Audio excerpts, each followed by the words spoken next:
Welcome to Som classes. दोस्तों मैं पीयूष आर्य आप सभी का हिंदी मीडियम के इस नंबर 1 चैनल सोम क्लासेस में बहुत बहुत स्वागत करता हूं।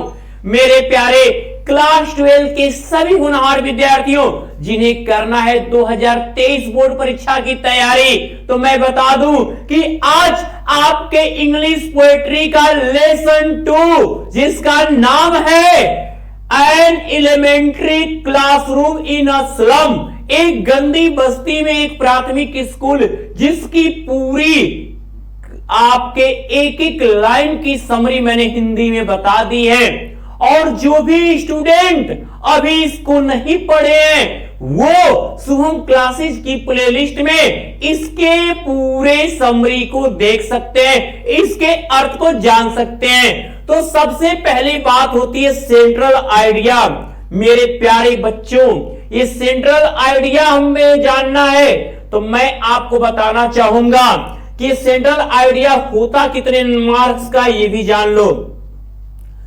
कब इसका नंबर आता है सेंट्रल आइडिया का, तो आपको जैसा कि मैं बता दूं, क्वेश्चन नंबर जब हमारा सेक्शन डी जो होता है, सेक्शन डी का question number 7, question number 8, question number 9, question number 10, question number 11 और क्वेश्चन नंबर 12, ये 6 क्वेश्चन होते हैं सेक्शन डी में, जो बटे होते हैं हमारे पूरे 40 मार्क्स हमको मिलते हैं सेक्शन डी से।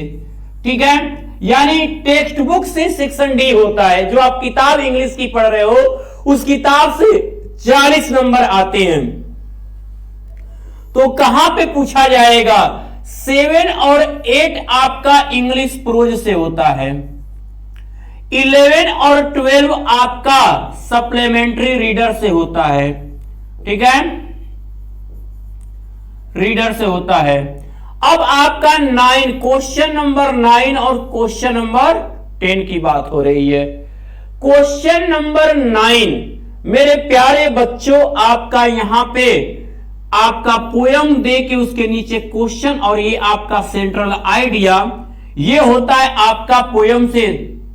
ठीक है, 2-2 नंबर के 3 क्वेश्चन, 6 नंबर आपको स्टैंजा से मिलते हैं और आपको मिलते हैं सेंट्रल आइडिया पे पूरे 4 मार्क्स। यानी कि अगर सेंट्रल आइडिया अगर याद है तो याद यही रखिएगा कि आपको पोयम के क्वेश्चन के आंसर देने में आपके लिए काफी हेल्पफुल होगा। यानी ये आप पढ़ोगे सेंट्रल आइडिया, लेकिन आपकी तैयारी पूरे 10 मार्क्स की समझो हो जाएगी। तो आपको उसी तरीके से पढ़ना है जहां पे आप सबसे ज्यादा बेनिफिट अपना कर सको। क्वेश्चन नंबर 9 और 10 मिला के आपका ये पूरे 10 मार्क्स पे आपका कब्जा हो। ये 10 मार्क्स पे कब्जा आपका होना चाहिए मेरे प्यारे और होनहार छात्रों।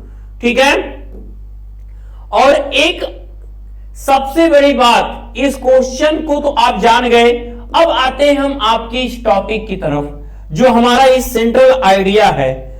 सेंट्रल आइडिया की, कभी भी सेंट्रल आइडिया की आप शुरुआत करना तो एक बात अपने मन में बैठा लेना कि सेंट्रल आइडिया की शुरुआत करते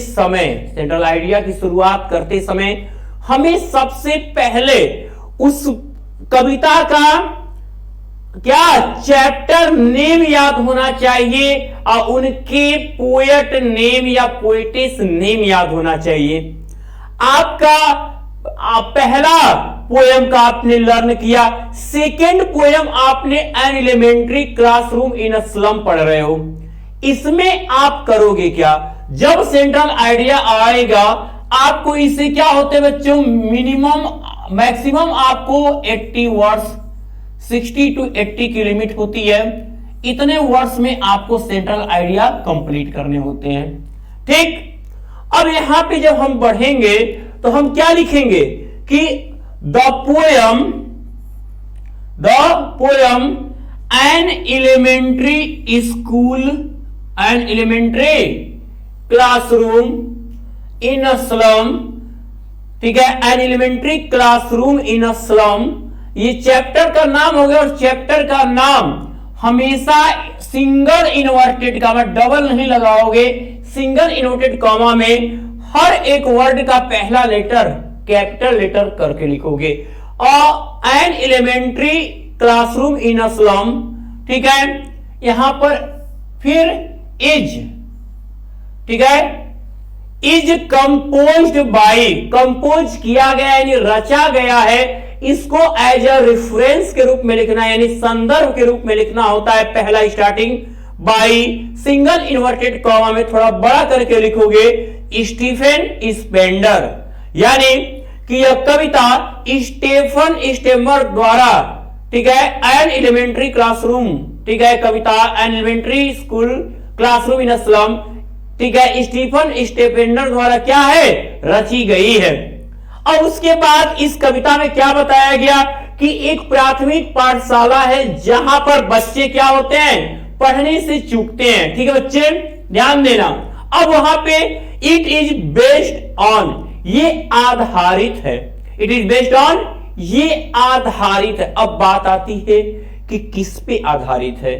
बच्चे क्या थे, वो उनके सामने एक शीशे की खिड़की बनी हुई है, वो उन शीशे की खिड़कियों से झांक कर बाहर की दुनिया देखते हैं, यानी जो उनकी दुनिया है, उनका संसार, वो एक संसार दूसरे संसार से उनका क्या कर रहा है, इंट्रोडक्शन करा रहा है, उनका परिचय करा रहा है। वो परिचय दे कौन रहा है, वो एक शीशे की खिड़की में लगा एकमात्र शीशा वही दीवार है, उसी दीवार उसी खिड़की के आर पार देखकर वे एक अपनी गरीबी और वहां बाहर की, ठीक है, सुंदरता को देखकर अपने आप को फील करते हैं। अब तो आप कहोगे it is based on realistic condition, ये एक वास्तविक, रियलिस्टिक यानी कि ये एक वास्तविक, ठीक है, यह एक वास्तविक स्थिति पर आधारित है। आप स्लम स्कूल, यह एक स्लम स्कूल के वास्तविक क्या है, परिस्थिति पर आधारित है ये पोयम। यहां पर क्या होता है कि दे आर, कौन, वे बच्चे, दे आर वेरी फार, वे बहुत दूर हैं। वे सभी बच्चे जो स्लम में रहते हैं, जो उस गंदी बस्ती में जो भी बच्चे रहते हैं, वो काफी दूर हैं। आपने कहानी पढ़ा है, मैं तो यही कहूंगा जिस भी स्टूडेंट ने, ठीक है, अभी तक इस कहानी को नहीं पढ़ा, इस पोयम के अर्थ को नहीं जाना, एक बार मेरे प्यारे बच्चों, ये सेशन जैसे ये खत्म होगा, ये ठीक है वीडियो, आप इसके बाद क्या करिएगा, प्लेलिस्ट में जाइएगा और ये सर्च करके आपका एलिमेंट्री स्कूल क्लासरूम का जहां पे दिखेगा वो आप एक बार जरूर उसका अर्थ लाइन पर लाइन पढ़ जाइएगा। मैंने बहुत अच्छे से उसको क्लियर किया हुआ है। तो दे आर वेरी फार, और अगर अच्छा लग रहा है तो लाइक कर दो और अपने अपने ग्रुपों में शेयर भी कर दो, कमेंट बॉक्स में कमेंट भी कर देना कि देखिए क्या कहते हो। दे आर वेरी फार, वे बहुत दूर हैं, फ्रॉम बेसिक फैसिलिटीज, वो अपने सामान्य फैसिलिटीज से क्या है, कोसों दूर है। जो चीजें आसानी से अवेलेबल हो सकती है बेचारों के पास, वो भी चीजें उनसे काफी दूर हैं। दे आर टोटली अनकेयर्ड, अगर कहें तो वो बच्चे, पूरे बच्चे जितना भी वहां पर हैं, वो पूरे बच्चे पूरी तरह से उपेक्षित हैं। अनकेयर्ड, ठीक है, बिना देख रहे कि इग्नोर्ड और उपेक्षित बच्चे हैं। वहां स्लम में रहने वाला हर एक बच्चे की तरफ किसी का कोई मतलब नहीं, वो क्या खा रहे हैं, क्या पहन रहे हैं, क्या पढ़ रहे हैं, उनको किस चीज की जरूरत है, बस वो जी रहे हैं, बस उनको यही पता होता है। कैसे, मैंने कहा था एक कि स्लम डॉग मिलेनियर वाली कहानी आपने देखा होगा, किस तरीके की परिस्थितियों को झेलकर एक करोड़पति बन जाना बहुत बड़ी बात होती है अपने आप में, ठीक है। सपने बड़े रखने चाहिए, उनको पूरा करने के लिए उस पथ पे भी हमें चलना चाहिए। देयर बॉडीली ग्रोथ, जो उनका शारीरिक विकास है, इज अनबैलेंस्ड, असंतुलित है। जो उनके शरीर का विकास है, जो उनका शारीरिक विकास वो पूरी तरह असंतुलित है। ड्यू टू लैक ऑफ, कमी के कारण, नेसेसरी एलिमेंट, आवश्यक तत्वों की कमी के कारण उनका शारीरिक वृद्धि क्या है, पूरी तरह असंतुलित है। ठीक है, उनकी शारीरिक वृद्धि क्या है, पूरी तरह असंतुलित है इन द बॉडी, उनके शरीर में। इतना बच्चे आप बता दो पहले क्लियर है या नहीं, इतना जरूर क्लियर करो। ये क्लियर हो गया कि नहीं आपका?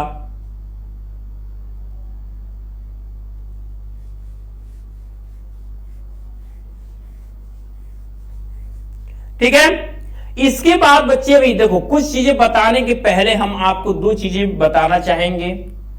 जो भी स्टूडेंट देख रहे हो, मेरे होनहारों, मेरे सबसे अच्छे प्यारे बच्चों, देखिएगा, आपको मैं बता दूं, अगर आप वास्तव में 2023 बोर्ड परीक्षा की एक शानदार और बेहद अच्छी तैयारी करना चाहते हो तो मैं आपको बताते चलूं कि आपको मिलते हैं मात्र, शुरू में आने वाले 500 छात्रों के लिए बात की जा रही है कि आप यदि जुड़ते हो टॉप 100 बैच से तो आपको यहां मिलते हैं, ठीक है, 2000 रुपए की जगह मात्र 999 रुपए में आपको पूरे इस साल भर की तैयारी, यानी हर एक सब्जेक्ट की तैयारी, पूरे 2023 बोर्ड परीक्षा तक की तैयारी मात्र 999 रुपए में। और साथ ही आपको मिलते हैं 599 रुपए का फ्री क्रैश कोर्स। ऐसा कहीं पर कोई चैनल ऐसा ऑफर आपको नहीं देगा और ना ही इतनी बेस्ट तैयारी आपको देगा जो मिलती है ओनली वन शुभम क्लासेस पे। यहां करना क्या है, पहले आपको अपने मोबाइल में यह शुभम क्लासेस ऐप डाउनलोड कर लेना है। साथ में आपको यहां मिलते हैं daily live class, hand writing notes, साथ में स्मार्ट क्लास नोट्स आपको मिलते हैं। यही नहीं, यहां पे आपको practice set, chapter wise important question answer, हर एक चैप्टर के इंपॉर्टेंट क्वेश्चन आंसर आपको मिलते हैं और लास्ट 3 ईयर के पेपर आपको सॉल्व कराए जाते हैं। तो अब मात्र 999 की बात है, ज्यादा खर्च नहीं है। आप चाहते हो कि सर इसमें थोड़ा कम कैसे भी हो सकता है, और तो ये उपाय करो ना, आप यदि यूज करते हो, अप्लाई करते हो मेरा ये coupon code PIYUSH SIR Piyush sir small letter में या PIYUSH स्पेस देके SIR पीयूष सर, तो आपको मिलते हैं 100 रुपए की छूट। यानी अब आपको 999 की जगह मात्र 899 रुपए ही देने हैं। तो देर नहीं करना है, पेमेंट करने के लिए आप इस दिए गए नंबर पे पेमेंट कर सकते हैं और पेमेंट करके आप उसका स्क्रीनशॉट इसी दोनों नंबर में से किसी एक नंबर पे व्हाट्सएप करिए, आपको टॉप 100 बैच से जोड़ दिया जाएगा। तो देर ना करें, जल्दी करें। तो चलिए आगे बढ़ते हुए मेरे प्यारे बच्चों, आगे आपके इस लाइन पे जहां बात हो रही है हमारी, ठीक है, तो आपने देखा कि दियर बॉडली ग्रोथ, उनकी जो शारीरिक वृद्धि है इज अनबैलेंस्ड, वो पूरी तरह असंतुलित है due to lack of unnecessary element in the body, शरीर में आवश्यक तत्वों की कमी के कारण उनकी जो शारीरिक वृद्धि है पूरी तरह से क्या है, अनबैलेंस्ड है। दे आर फॉलोअर्स, वे क्या करते हैं, वे फॉलोअर्स हैं, वे अनुसरण करते हैं, पालन करते हैं आप दियर पेरेंटल डिजीजेज।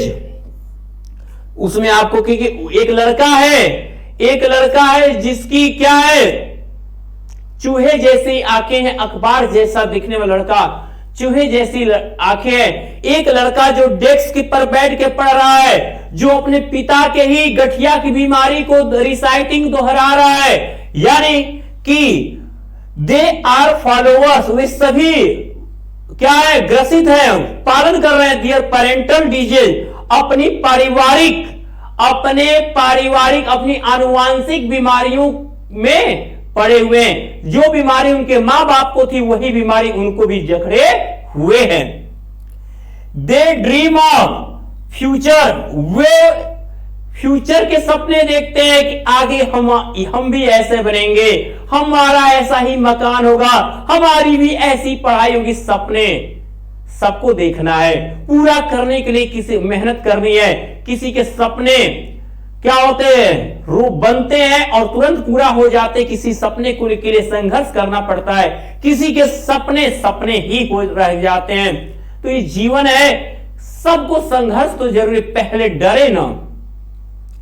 Their फ्यूचर, उनका भविष्य इज ब्लॉक्ड, उनके उस भविष्य को रोक दिया गया है। उन बच्चों के भविष्य को ब्लॉक कर दिया गया है, रोक दिया गया है। कैसे रोका गया है जानिएगा। इन दोज कंजेस्टेड स्ट्रीट, उनके भविष्य को उन तंग गलियों में, उनके भविष्य को उन तंग गलियों में क्या है, कैद कर दिया गया है। उससे आगे वो दुनिया देखे ही नहीं कि इस दुनिया में क्या है। Their skin is dull and thin, उनका जो ये चेहरा है, उनकी जो त्वचा है पूरी तरह से भद्दी और पतली सी होगी। हड्डियों का साचा दिखता है, हड्डियां एक एक गिनी जा सकती हैं। विच सोच जो दिखाता है, विश्व जो दिखाता है दियर लिविंग स्टैंडर्ड, उनके रहने की स्टैंडर्ड को, जो उनके रहने की स्थिति को दर्शाता है। दे हैव नो फैसिलिटी, उनके पास कोई फैसिलिटी नहीं है। ठीक है, दे हैव नो फैसिलिटी, उनके पास किसी भी प्रकार की व्यवस्था नहीं है। पोएट गेट्स एंग्री, पोएट्स गुस्सा हो जाता है। And demands to the authorities for making free, कभी गुस्सा हो जाते हैं और मांग करते हैं the authorities for making free to slum children, उन सभी बच्चों को उस गंदी बस्ती से आजाद करने की मांग करते हैं कि इन बच्चों को जितना जल्द हो सके इनके सपने पूरा करवाइए, इनको उस गंदी बस्तियों से निकालिए, इनके फ्यूचर को बर्बाद मत करिए। राजनेता आए, राज्यपाल आए, गवर्नर आए, इंस्पेक्टर आए, यहां की पूरी निगरानी करें और इन बच्चों को उनके सपनों से की तरफ लेकर जाएं।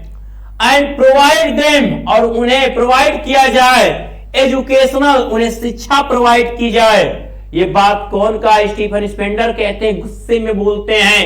ठीक है, एंड डेवलपिंग, और विकसित किया जाए और इन्हें शिक्षित किया जाए और इन्हें विकसित किया जाए। रिक्वायरमेंट्स, उनकी आवश्यकताओं को, उनके शैक्षिक आवश्यकताओं का विकास किया जाए। सो दैट, ताकि दे माइट ग्रो प्रॉपरली, वे सही तरीके से विकसित हो सके। ठीक है, ताकि वो सही तरीके से विकसित हो सके। एंड प्रोग्रेस, और तरक्की कर सके इन दियर लिव्स, जहां वे रहते हैं, ताकि वो सही तरीके से विकसित हो सके और जहां वे रहते हैं वहीं पर उनकी तरक्की हो सके। यानी वो स्लम में रहकर भी एक एजुकेशनल बॉय बन जाए, उनका जो सोशल कंडीशन है वो सुधर जाए, उनकी बीमारियां क्या हो, गायब हो जाए। ये है an elementary classroom in a slum का सेंट्रल आइडिया।